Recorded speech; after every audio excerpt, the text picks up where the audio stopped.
So today we're going to talk about Alexander the Great, possibly one of the finest military leaders of all time. So before we get to Alexander, we need to see how he got to become powerful. So as we know, the Persians and the Greeks, they had strained relationships for a long time, 100 years. So the Greek and the Macedonians hate the Persians in fear of conquest. So this all culminated in the Persian Wars, as we know. So that memories of war continued to drive hatred towards the Persians for a long, long time. So now we look at the Kingdom of Macedonia, which was directly north of Greece. It was ruled by a king, Philip II, who was actually the father of Alexander the Great. And Philip built a strong army of peasant soldiers by improving the phalanx and then adding a cavalry. Now, cavalry is something we haven't seen or heard of, and we all know that cavalry is guys riding horses. So these guys started to use horses in battles, which changed the whole landscape of a battlefield. So this map will show us Macedonia around 348 BC and how massive it is.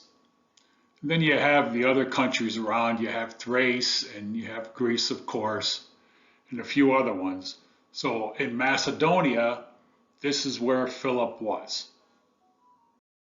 So if you remember at the end of the last PowerPoint that we saw, Mr. Fox was talking about how Greece had been severely weakened by the war, by the Peloponnesian War. And they're also weakened, as you know, from the long Persian wars that they had beforehand. So they were very tired, very weak. And Philip decides that his goal now is to unify Greece and finally defeat Persia and really beat them down so that there's never another risk of Persia coming into Greece and messing around with Greece again. So Philip is successful at conquering and unifying Greece. Their first battle at Chaeronea was 338 BC. And just when he was getting ready to get his forces together and invade Persia, he's murdered. So we don't know who murdered him. Was it his wife, Olympias? Was it a Persian assassin, perhaps? Or was it even one of his guards? So his son, Alexander, takes over. And Alexander had all of the makings to be the perfect king. He appealed to his soldiers because he actually served as a soldier in his father's army. He was a great leader. He was very charismatic.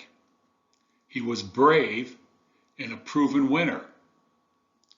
And he appealed to the aristocracy because he was actually educated by Aristotle, which at the time was, who wouldn't want to be educated by Aristotle?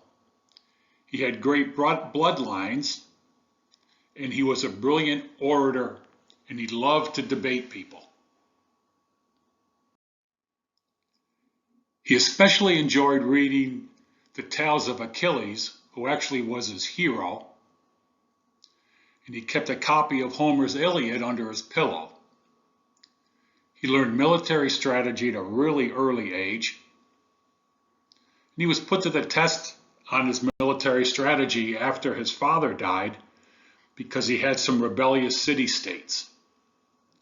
One of those was Thebes, which he ended up destroying. He killed 6,000 inhabitants of Thebes, and the survivors from Thebes were sold into slavery.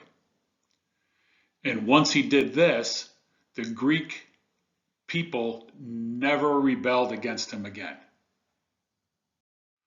So here's some drawings and paintings of Alexander. You can see that he was he was handsome for the time. He looks like he was right in there with his guys fighting the battle, so they respected him for that.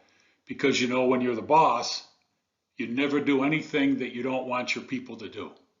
So if you expect your soldiers to do something, then as the general, you do it yourself as well to show them that you're not above them.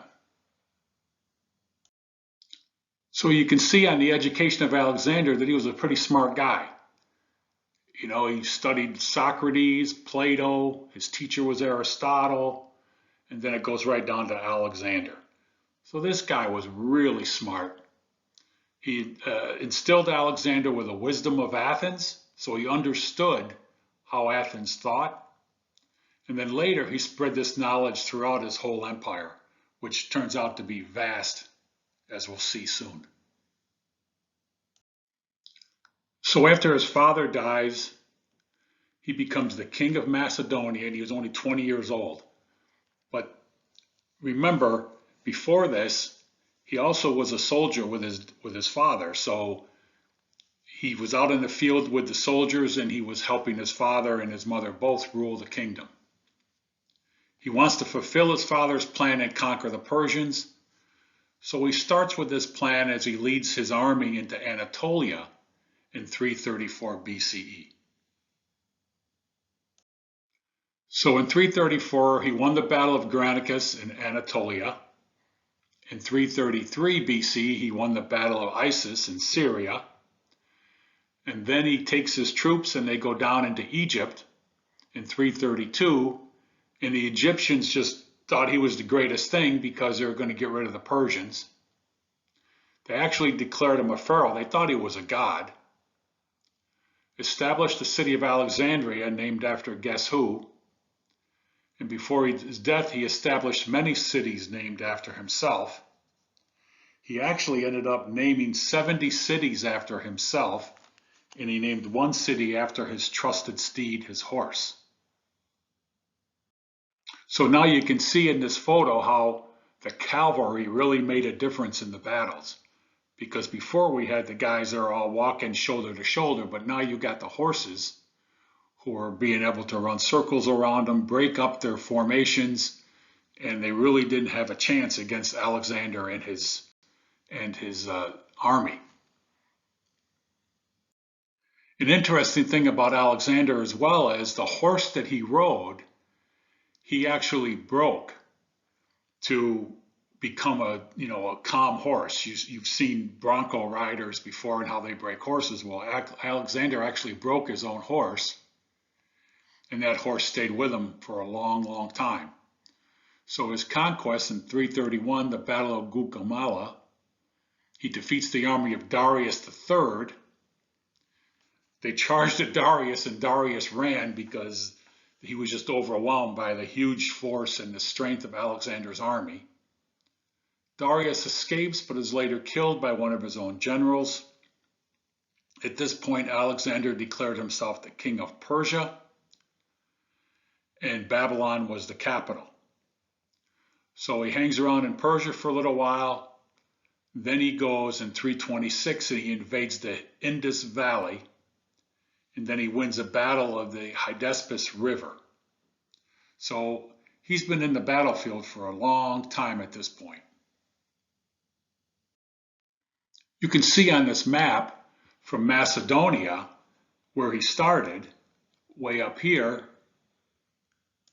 So he went all the way down and through here, and then over all the way into here. So he was out for a long time conquering places. So his men were getting tired, he was getting tired, and eventually they're going to have to go home because it's not like today where, if you go from Macedonia to India, you could fly home and be home in a day or so. Going the way Alexander did, there was no way he could get back home. So they stayed out in the battlefield and they kept just having battles and conquering places. So like I said, after the Indus Valley, the morale of the troops was low. They were out battling for 11 years, marched 11,000 miles, never went home. So these guys were beat and they wanted to go home. So he conquered Asia Minor, Egypt along the Nile, Persia, the Tigris and the Euphrates rivers, and part of India, the Indus area, the Indus Valley. He wanted to go to China, and he wanted to just take over China as well, but his troops said, hold on, bud. You're kind of wearing us out here. We want to go home, see our families. We want to get off the battlefield. So the troops wanted to head home. Alexander reluctantly agrees to go back to Babylon and then figure out what he's going to do from there. So here's another map showing the directions that Alexander went in. A little bit finer than the map I drew for you earlier, but you can see all of the areas that he conquered and all the areas that he added. So the Greek Empire at this point was massive. So as you can imagine, having an empire that large, it needs to be run by somebody. But unfortunately for Alexander, shortly after reaching Babylon, 3,000 miles from the Indus Valley, they had a big banquet that was thrown in his honor because he was the leader. That evening he grew ill, and he died a few days later at the age of 32. They're not sure how he died. Remember what time we're talking about. We're still in BC here. So historians have thought maybe it was malaria, maybe it was a lung infection, he could have had liver failure, or even maybe he died from typhoid fever. But nobody really knows for sure how he died, or they know that he died, but they're not sure why. So he had no sons, and his empire was divided among his generals, which is never a good thing, as you can imagine. So here's old Alex on his deathbed, unfortunately, in Babylon. And you can see the soldiers guarding it and so on. So it was very sad, I guess, for Alexander because he was only 32 and he was pretty healthy until he got back to Babylon. So nobody's sure really what happened here. So now with all the generals in charge, they have a divided empire. So they left some generals and left the general Seleucus in Persia. Ptolemy was in Egypt. Antigonus was in Greece and Anatolia. And all of them eventually fell to another empire. So you can kind of think about who that empire was, but before we get to that slide, there was something changed at this point with Alexander, and they went into something called the Hellenistic world. So the Hellenistic world was actually had the capital of this in Alexandria.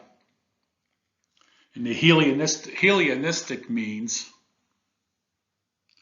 the blend of Greek, Egyptian, and Indian influences. And most of these you could see they were spread by Alexander and then through trading and so on. So this Hellenistic world was like the center of the universe for a long time. The capital was Alexandria, Virginia, Egypt. And the main attraction for Alexandria was it had this thing called a Pharos, Pharos. It was a 350-foot lighthouse. They had a museum that was dedicated to all kinds of different things. And they had a library, which was considered the first research library and had over 500,000 scrolls in it. So that was a great empire, and it was a great world, the Hellenistic world at the time, for the time. And so unfortunately, because they were so spread out and broken up, they eventually fall to another empire. And that empire we'll talk about soon, in a couple of weeks probably. And that empire that empire is the Roman Empire, which turns out to be one of the greatest empires of all time. We'll study that coming soon. So here you can see what the world looked like to these folks and the different kingdoms that there were and the different city-states in Greece. and how the world was changing. So the legacy of Alexander, as I mentioned earlier, was this new culture, the Hellenistic culture. Again, to repeat, it was a blend of Greek, Egyptian, Persian, and Indian influences. Alexandria, Egypt became the center. A new status and opportunities for women developed during this time. And the common language was known as Koine. Koine. So this is just a map to confirm that Alexandria, Egypt, was the center of this civilization. And to repeat what I said earlier, the Pharos was the 350-foot stone lighthouse. The museum was a temple dedicated to Greek goddesses of the arts and sciences. And a zoo, they had a garden, botanical garden in there. And then you have the library, which was, like I said, was the first research library and contained 500,000 scrolls. Some of the statues of the time, sculptures and art. We had the Colossus of Rhodes, which was a 100-foot high bronze statue of the sun god. We had Nike of Samothrace, which was created in Rhodes to remember a big Greek naval victory. And then they had some more realistic styles on top of that.